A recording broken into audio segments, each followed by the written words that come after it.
You have feet. Go. Can I go too? Go to. But Mama, the men she finds. The last one was so old and he was bald. He had no hair. A poor girl with no dowry can't be so particular. You want hair, marry a monkey. After all, Mama, I'm not yet 20 years old. And I need Shut! to... Do you have to boast about your age? Do you want to tempt the evil eye? Inside. Golde, darling, I had to see you because I have such news for you. And not just every day in the week news. Once in a lifetime news. And where are your daughters? Outside? No? Good. Such diamonds. Such jewels. You'll see, Golde. I'll find every one of them a husband. But you shouldn't be so picky. Even the worst husband, God forbid, is better than no husband. God forbid. And who should know better than me? Ever since my husband died, I've been a poor widow.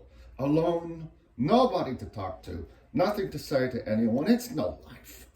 All I do at night is think of him.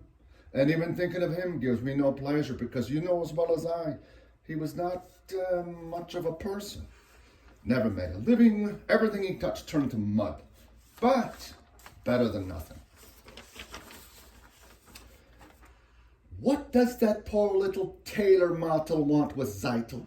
They have been friends since they were babies together. They talk, they play. They play. What do they play? Who knows? They're just children. Well, from such children come other children.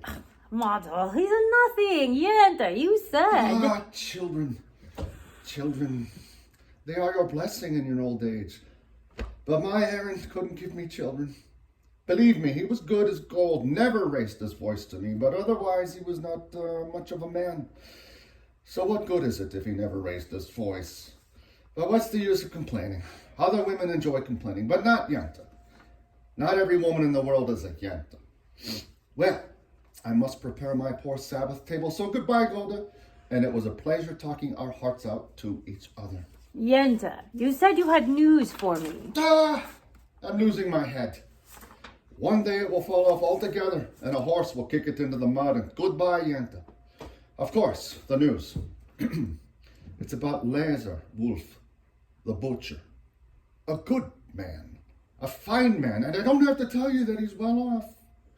But he's lonely, the poor man. You understand? Of course you do. To make it short, out of the whole town, he's cast his eye on Zeitel. My Zeitel. No, the Tsar's Zeitel. Of course you're Zeitel. Such a match for my Zeitel. But Tevye wants a learned man. He doesn't like Lazar. Listen to me, Golde. Send Tevye to him. Don't tell him what it's about. Let Lazar discuss it himself. He'll win him over. He's a good man. A wealthy man. True? True. So you tell me how it went, and you don't have to thank me, Golde, because aside from my fee, which anyway Lazar will pay, it gives me satisfaction to make people happy. What better satisfaction is there? So goodbye, Golde, and you're welcome.